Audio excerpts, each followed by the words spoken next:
París es la ciudad que simboliza la alegría de vivir, la libertad y la belleza. Su nombre suscita por sí solo fuertes emociones ligadas a una historia fascinante y a monumentos espectaculares. Los bateaux mouches que recorren el Sena nos ofrecen una visión sugerente y romántica de la ciudad. Desde ellos contemplamos cúpulas, puentes y palacios, la Torre Eiffel y sus islas, y entrevemos las calles que circundan el Sena con sus clásicos plataneros. El núcleo original de París está en la Île de la Cité, enclavada en medio del río Sena.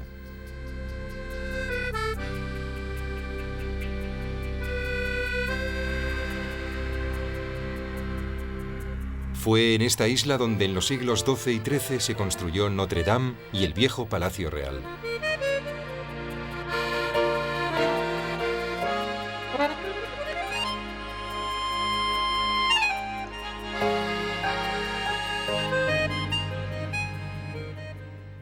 París está lleno de monumentos famosos que conforman un auténtico tratado de historia sobre las diferentes épocas de la humanidad. Para nuestra visita elegimos los 3 puntos más significativos. La Torre Eiffel, sinónimo de la modernidad de finales del siglo XIX.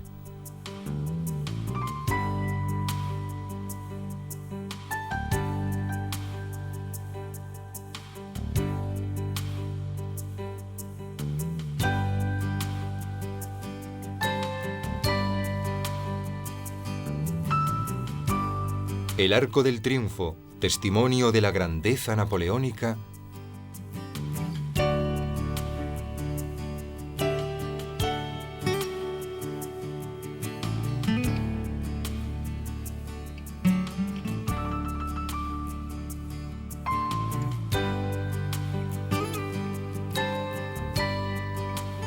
Y Notre Dame, símbolo del París medieval.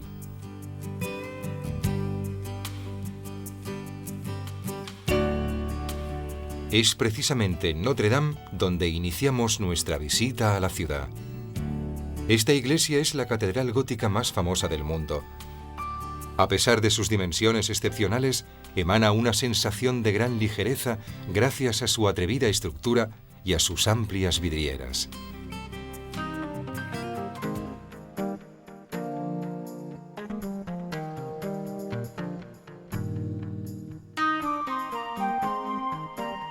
Notre Dame se convirtió en protagonista principal de los acontecimientos más importantes de la Revolución Francesa.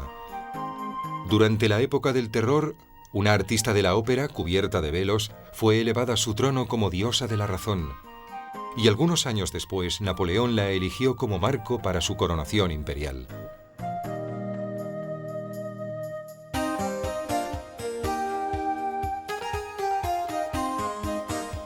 En la Île de la Cité también se encuentra la Sainte-Chapelle, la antigua capilla real, construida al mismo tiempo que Notre Dame. Esta iglesia está formada por 2 capillas superpuestas. La superior resplandece entre luces policromadas que se filtran entre sus hermosísimas vidrieras.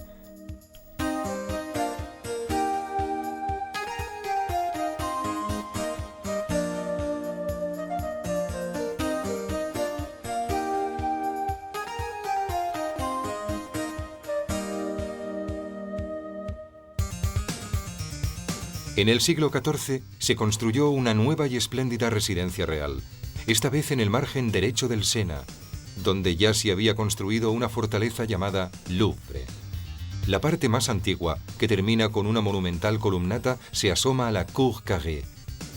Este es el lugar en el que se desarrollan las aventuras de nobles, cardenales y reinas narradas por Alejandro Dumas en Los 3 Mosqueteros. Con la Revolución Francesa, las colecciones reales de obras de arte comenzaron a ser expuestas al público. Entre las obras más famosas que se exponen en el Louvre encontramos la Gioconda de Leonardo da Vinci, el Baño turco de Ingres, el Concierto campestre de Tiziano, o quizás de Giorgione, y La libertad guiando al pueblo de Delacroix. 2 señoras de la antigüedad reciben amablemente a los visitantes en las salas más gloriosas del Louvre, la Venus de Milo y la Victoria de Samotracia. La Venus de Milo del siglo II a.C. es la representación más notable de la belleza femenina según los griegos antiguos.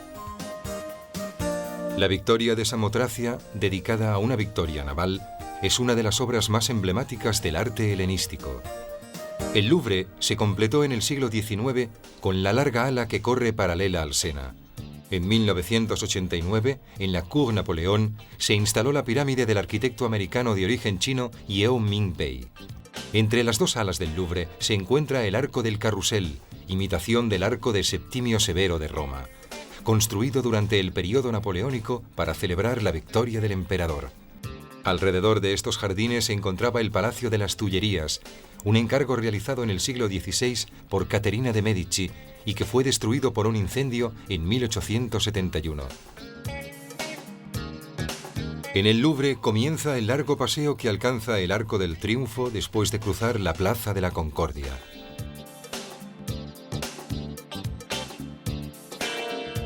La Plaza de la Concordia, proyectada en el siglo XVIII por Luis XV, ocupa un área de 360 por 210 metros. En esta gigantesca plaza fueron decapitadas en la guillotina más de 1000 personas, entre ellas Luis XVI y María Antonieta.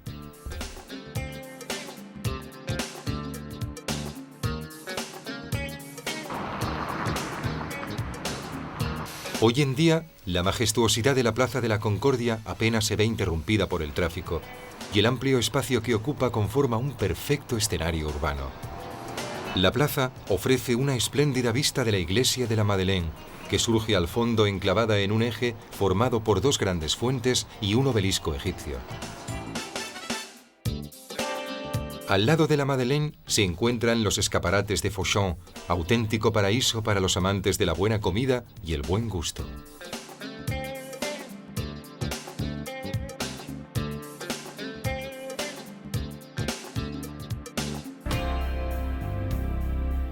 Al otro lado de la Plaza de la Concordia se puede ver cruzando el puente en dirección a la Asamblea Nacional la Cámara de los Diputados.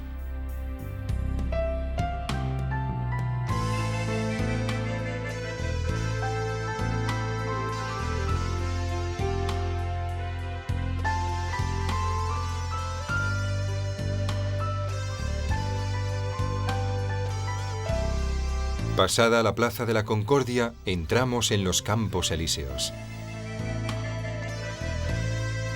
A la izquierda nos topamos con el Petit Palais y el Grand Palais, construidos con ocasión de la Exposición Universal de 1900, siguiendo el gusto ecléctico de la época. Entre un palacio y otro se encuentra la entrada del Puente Alejandro III, ricamente decorado con faroles y esculturas.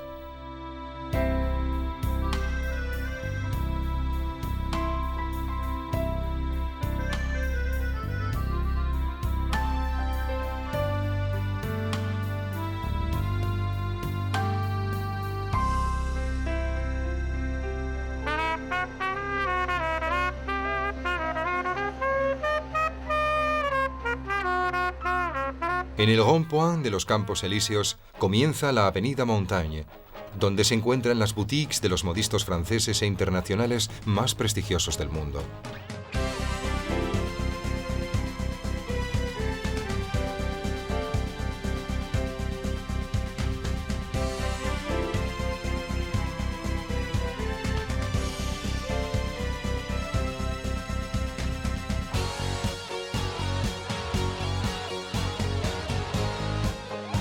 La Avenida de los Campos Elíseos data del siglo XV y es obra del prominente arquitecto Le Nôtre, que también fue el creador de los jardines de Versalles. Su aspecto actual se remonta al siglo XIX. Esta gran avenida de unos 2 kilómetros de longitud es un paseo habitual para los habitantes de París y los visitantes a la ciudad, y en ella se encuentran un gran número de cines, teatros, restaurantes, locales nocturnos y hoteles de lujo. El Lido, junto con el Folies Bergère, es uno de los enclaves clásicos de la noche parisina y en él actúan las bellísimas bailarinas Bluebell. Paseando por la Avenida de los Campos Elíseos, imponente y animada a cualquier hora del día, comprendemos los motivos que llevaban a todos los monarcas europeos a querer imitar París y a proyectar en las capitales de cada país una avenida similar a esta, como testimonio de magnificencia y de poder.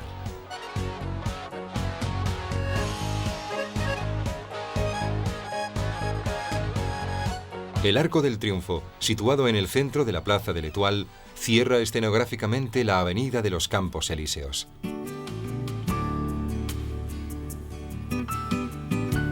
Proyectado por expreso deseo de Napoleón, el Arco del Triunfo es el símbolo de las glorias militares francesas. Mide 50 metros de altura y presenta una decoración con bajorrelieves que ilustran las victorias del emperador.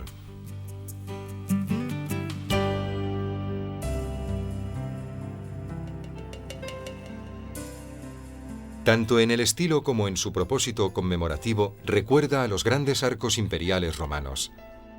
Todas las manifestaciones oficiales y las paradas militares tienen como punto de llegada este monumento, símbolo de la grandeur francesa.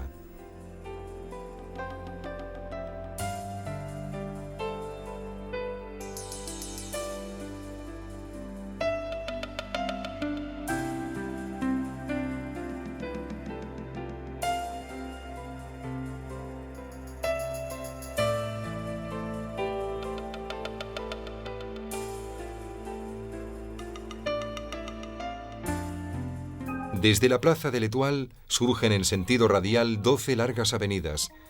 Gracias a la fuerza de dicha realización urbanística, surge la fama de París como centro y motor del mundo moderno. Las calles más lujosas y refinadas de París se ubican en el distrito que rodea la Concorde, entre los grandes bulevares y el Louvre. La rue du Faubourg Saint-Honoré, la rue de Rivoli, la Plaza Vendôme, la rue de la Paix y la Plaza de la Ópera.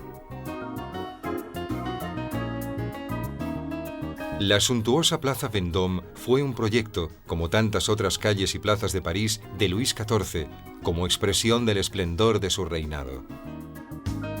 El proyecto fue creado por Arduin Mansart, a su vez arquitecto de Versalles y de la Cúpula de los Inválidos, uno de los hombres que en mayor medida contribuyeron a definir la imagen de París. Él fue el creador de las buhardillas que coronan los edificios de la plaza y que posteriormente se pasaron a denominar mansarde en su honor. La rue de la Paix es sinónimo de joyerías de lujo.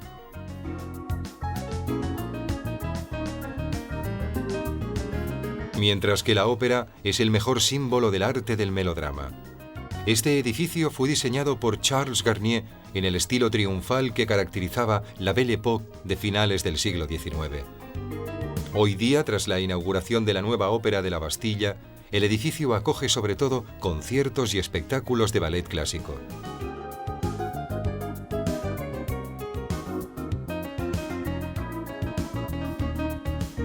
Al lado del Louvre se encuentra el palacio del siglo XVII que ordenó construir el poderoso ministro Richelieu, uno de los principales artífices de la supremacía mundial de Francia en la época de Luis XIII.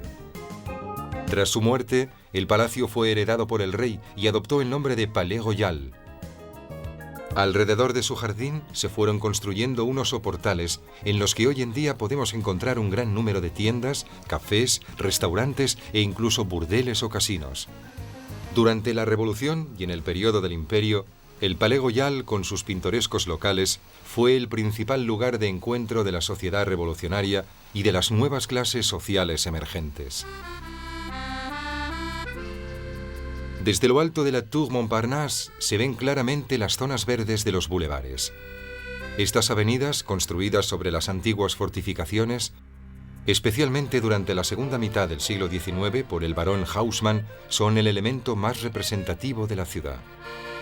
Dado que los cruces entre estas calles son principalmente en forma de V, se multiplican las vistas, al fondo de las cuales emergen majestuosos monumentos y plazas, como la Plaza de la Bastilla, dominada por la Columna de Julio, que conmemora la fiesta nacional francesa, y por el imponente edificio de la Ópera de la Bastilla, nuevo teatro de la ópera parisino.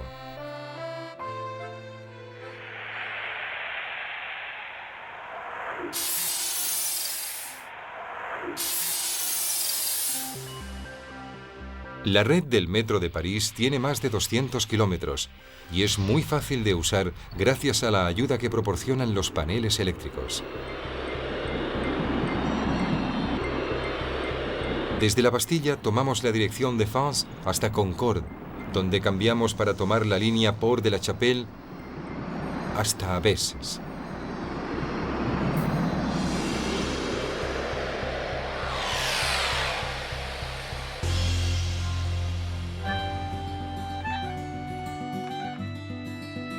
Estamos en Montmartre, en la ladera de la colina que domina el margen derecho del Sena.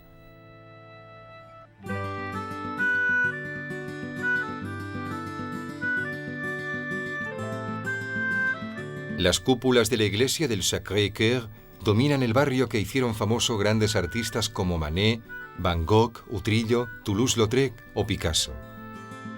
Los grises y brillantes techos de París se abren en 1000 buhardillas que han sido escenarios de románticas historias de amor.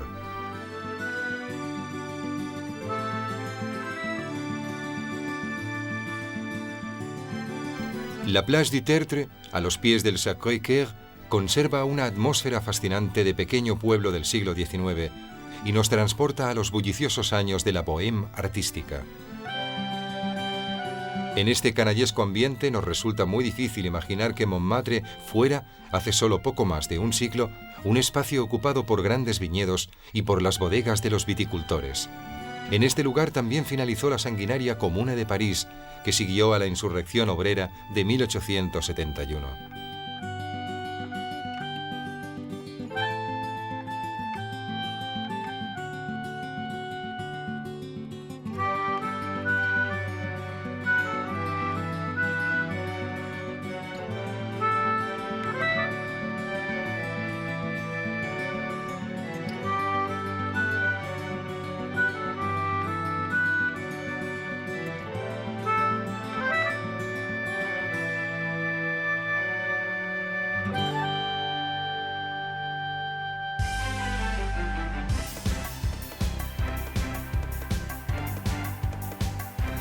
A los pies de Montmartre, entre extravagantes luces de neón, se encuentra el barrio de la diversión nocturna.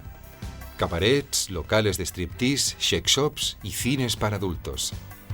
La Plaza Pigalle, el Boulevard de Clichy, el Moulin Rouge y un poco más lejos el Folies Bergère evocan el aspecto transgresor de la ciudad y rememoran antiguos ecos del can-can francés.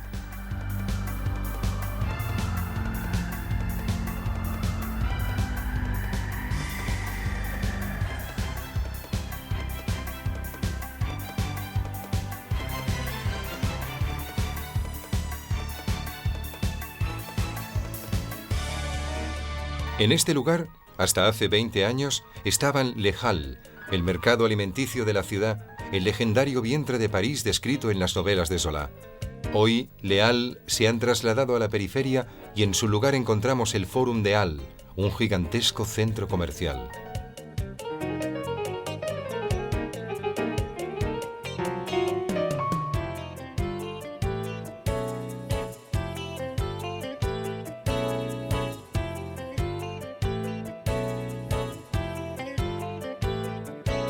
Todavía quedan como recuerdo de aquellos bulliciosos años los restaurantes y los bares donde se servían, en las noches de invierno, los platos de soupe à l'oignon, sopa de cebolla, que servía como alimento a los comerciantes y transportistas que trabajaban en el mercado.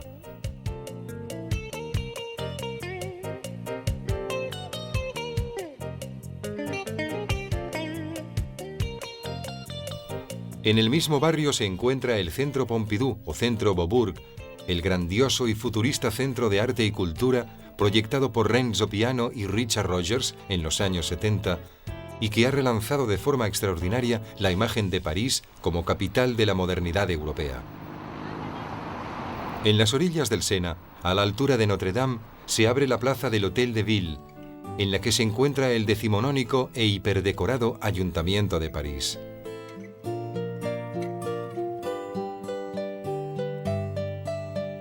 El barrio al este del Hôtel de Ville se llama Marais, en homenaje al antiguo marais o pantano que allí existió en un tiempo. Del siglo XVI al XVIII se construyeron en él las residencias aristocráticas más bellas de París. Marais es hoy uno de los barrios más refinados de París y esconde enigmáticas tiendas y deliciosos restaurantes.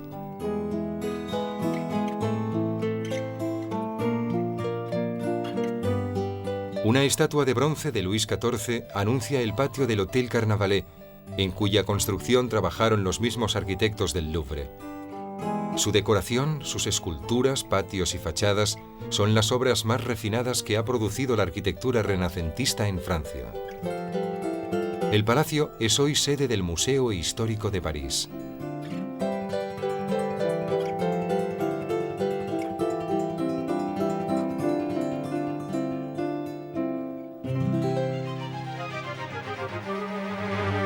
Uno de los pocos restos medievales de París es la puerta con torres del Hôtel de Soubise.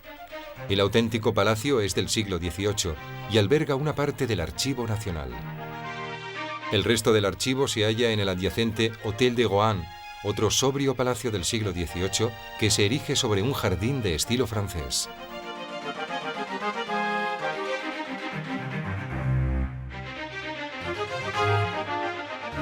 Corazón y símbolo de Marais es la Place de Vosges, una plaza cuadrada, cerrada como claustro de palacios simétricos de ladrillo rojo y piedra blanca con pórticos. La plaza, cuyo centro está ocupado hoy en día por un jardín, se llamaba en principio Place Royale y en ella se realizaban fiestas, duelos y torneos.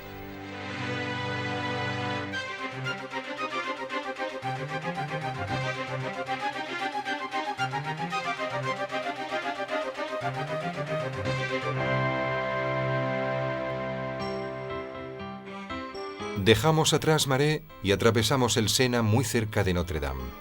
Nos encontramos ahora en la Rive Gauche, la margen izquierda del río. Aquí se agolpan los puestos de los bouquinistes, las librerías al aire libre que ofrecen ediciones antiguas, reproducciones, tarjetas antiguas y todo el encanto de la cultura al aire libre.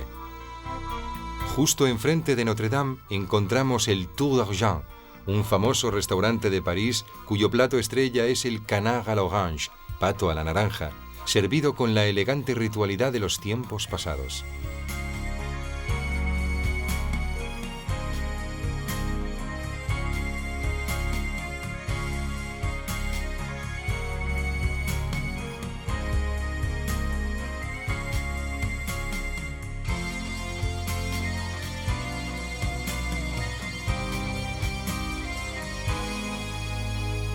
Desde la Place Saint-Michel se entra en el barrio latino, cuyos dos ejes principales son el Boulevard Saint-Michel y el Boulevard Saint-Germain.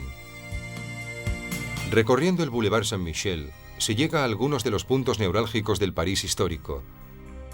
Desde el Hotel de Cluny a la Sorbona, sede de la universidad, pasando por el Panteón, mausoleo dedicado a las glorias francesas. En el barrio latino es posible encontrar libros y documentación sobre casi cualquier tema. París es un verdadero almacén y centro de distribución del saber. En el cruce del Boulevard Saint-Michel con el Boulevard Saint-Germain surge la casa medieval más bella de París, el Hotel de Cluny, residencia parisina de los monjes del célebre monasterio de Cluny. El palacio se construyó sobre los restos, todavía parcialmente visibles, de las termas romanas. Ernest Hemingway afirmó una vez con nostalgia: si se tiene la fortuna de vivir en París siendo joven, no tiene importancia dónde se va a vivir después. París es una fiesta para la vida. El barrio latino, con su universidad, hoy dominada por la enorme Tour Montparnasse, ha sido siempre el enclave que mejor representa esta alegría de vivir.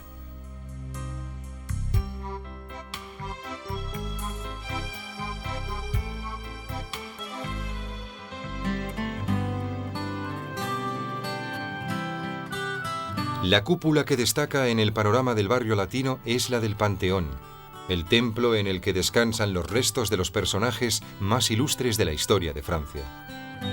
El edificio, construido en el siglo XVIII como iglesia, tiene una gran importancia en la historia de la arquitectura francesa porque representa, en contraposición al barroco imperante en aquella época, la vuelta al estilo antiguo clásico. Aquí descansan entre otros Voltaire, Rousseau, Zola y Victor Hugo. Bajo la cúpula del Panteón, Foucault demostró la rotación de la Tierra utilizando su famoso péndulo.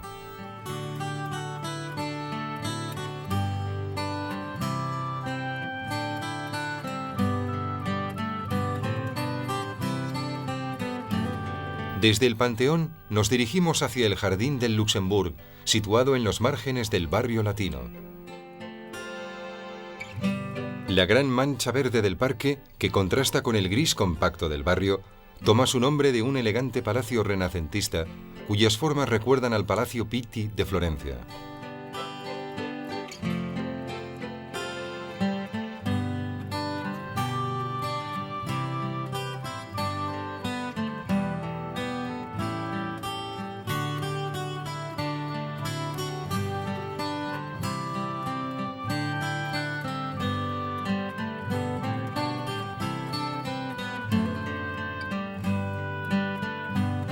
La parte más interior del Jardín del Luxembourg está realizada siguiendo el modelo geométrico francés, mientras que la externa se inspira en los esquemas de los jardines ingleses.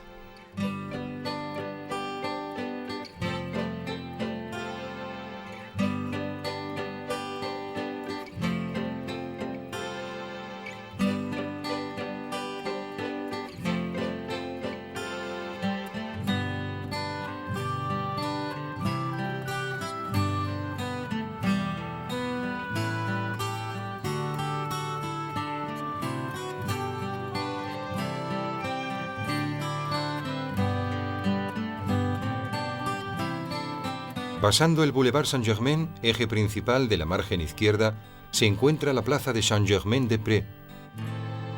Girando a la derecha en la rue de Bellechasse, nos encontramos con la entrada principal del Museo d'Orsay. La plaza Saint-Germain es famosa por los dos cafés que hay en ella, el Flore y el de Magot, que fueron frecuentados por los intelectuales de los años 40, 50 y 60. En esta plaza se encuentra la iglesia más antigua de París, Saint-Germain-des-Prés, construida en el siglo XI. El periodo artístico más fructífero de París va de mitad del siglo XIX hasta la Primera Guerra Mundial.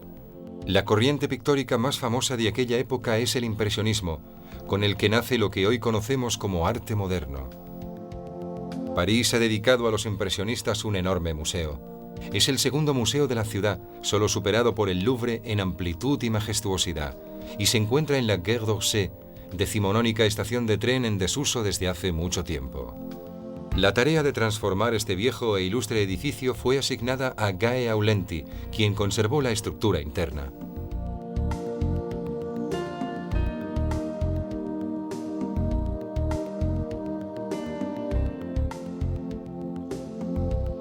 En el Museo d'Orsay se pueden admirar bajo un mismo techo las obras de arte más famosas y reconocidas de Renoir, Manet, Degas, Monet, Van Gogh, Gauguin o Cézanne.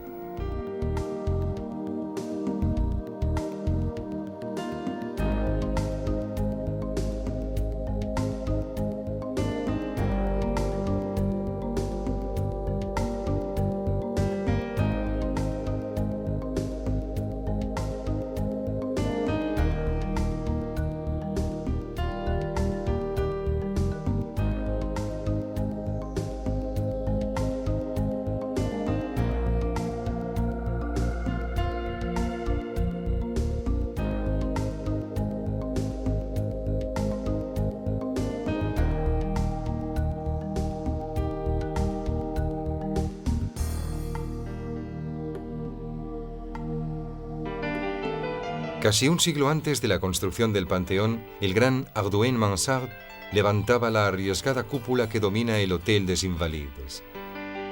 Este inmenso edificio fue una idea de Luis XIV para acoger a los inválidos de la guerra, que hasta aquel momento se veían abocados a una existencia mísera e incluso a la mendicidad. El Hôtel des Invalides, al que se llega a través de una larga explanada verde, alberga hoy el Museo de la Guerra.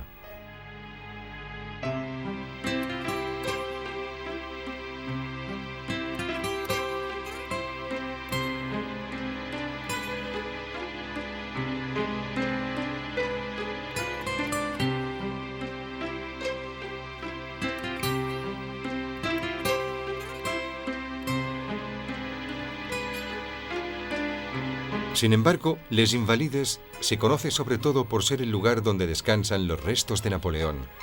Los franceses todavía veneran la memoria del hombre que creó un imperio europeo tras vencer a los ejércitos europeos que habían formado una coalición contra Francia. Tras el episodio protagonizado por el ejército de Napoleón, Europa nunca volvió a ser la misma, y las ideas propagadas durante la Revolución Francesa fueron conquistando todos los países del viejo continente. El sarcófago de Napoleón, construido en granito rojo, está colocado en una posición espectacular dentro de la cripta redonda, que tiene las mismas dimensiones que la cúpula. Las 12 grandes estatuas de las diosas de la victoria que lo circundan recuerdan las victorias obtenidas por Napoleón entre 1797 y 1815. La Torre Eiffel tiene más de 100 años, pero gracias a un escrupuloso trabajo de restauración se erige hoy en día más brillante y sugerente que nunca. A pesar de la presencia de los suntuosos rascacielos de la Défense, sigue siendo el símbolo más preclaro de la modernidad francesa.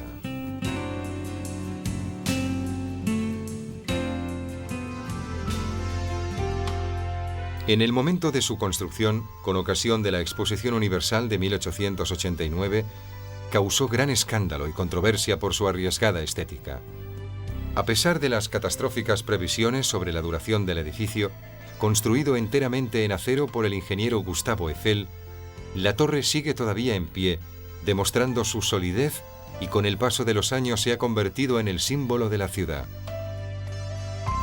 La Torre Eiffel mide 307 metros de alto, que se convierten en 325 contando la antena.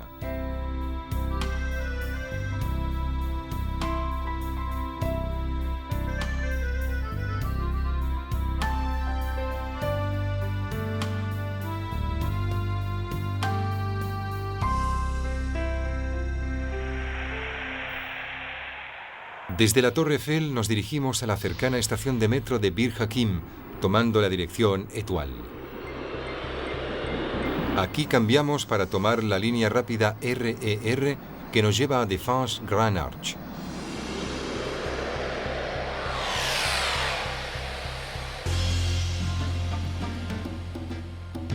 El inmenso cubo revestido de mármol blanco del Gran Arco que nos acoge a la salida del metro es el corazón de la Défense, nueva zona de negocios de la ciudad. Al fondo se divisan los rascacielos que convierten a la Défense en la Manhattan parisina.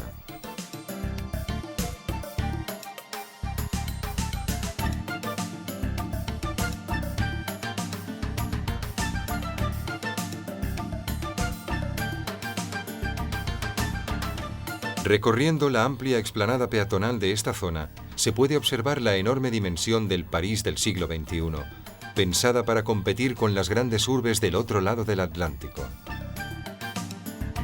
El Gran Arco es el punto final del magnífico paseo que parte del Arco del Triunfo.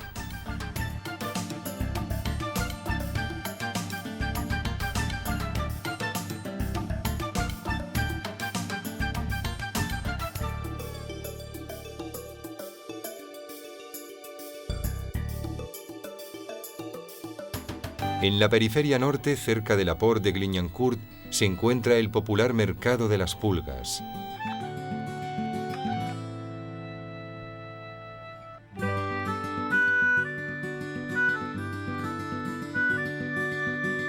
Tomando el metro nos dirigimos a la Villette, otra zona de la periferia septentrional de París. Desde 1900, el metro es uno de los símbolos de la eficacia y de la modernidad de París. Su red es tan amplia que no hay ningún punto de la ciudad que esté a más de 500 metros de una estación del metro.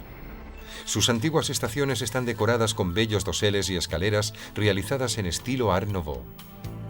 En una zona muy extensa donde anteriormente se encontraba el Matadero de París, se ha construido el Parque de la Villette, una auténtica ciudad dedicada a la ciencia y a la música.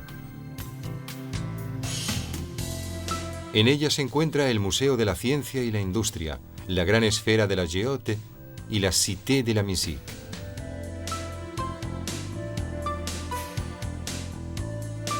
Este complejo fue concebido como parque temático cultural y al mismo tiempo representa una ocasión de diversión para todas las edades.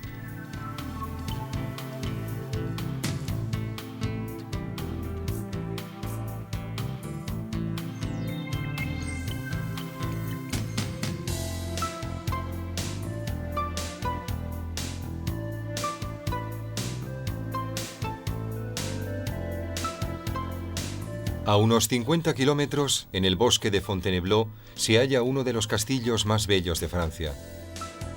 En el siglo XVI, Francisco I invitó a Fontainebleau a muchos artistas italianos que colaboraron en la decoración del castillo. La denominada Escuela de Fontainebleau, creada por Primaticcio, Rosso Fiorentino y Vignola, entre otros, dio origen a un particular estilo refinadísimo.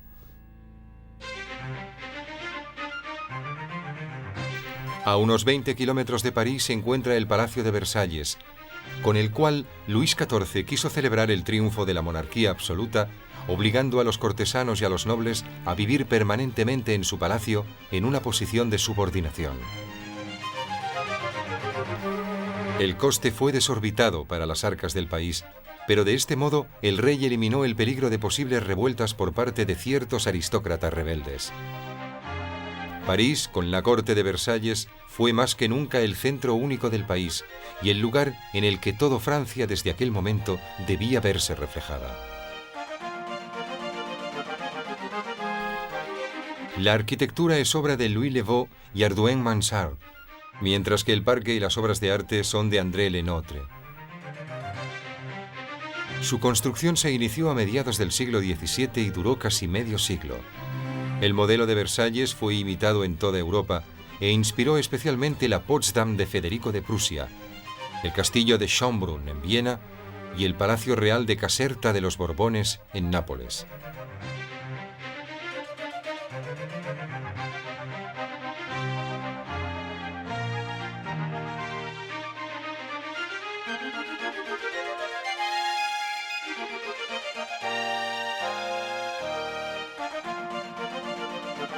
Los jardines de Versalles fueron concebidos como extensión de la sala principal del propio castillo. El modelo de jardín creado por Lenotre, que después se pasó a llamar a la francesa, representa de forma monumental el dominio del hombre sobre la naturaleza.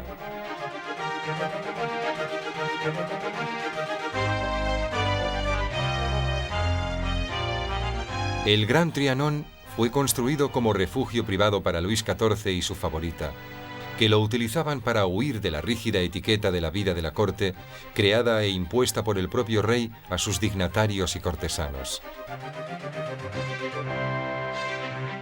Sin embargo, el Petit Trianon fue el regalo de Luis XV a su favorita, Madame de Pompadour, que tenía un gran poder sobre la vida pública de Francia. Algunos años después, el Petit Trianon fue la residencia de María Antonieta, y a principios del XIX pasó a ser propiedad de Paulina Bonaparte, hermana de Napoleón. En un ángulo del parque, delante del pequeño lago en el cual se encuentra el jardín inglés, se halla el Hameau, ejemplo de aldea ideal construida por María Antonieta, que amaba refugiarse allí para buscar un sueño de simplicidad o quizás el más artificial de los delirios. Paradójicamente, en Versalles los extremos se unen. El poder absoluto parece encerrar un deseo de irresponsabilidad y de caer en brazos de los deberes casi divinos que se habían elegido.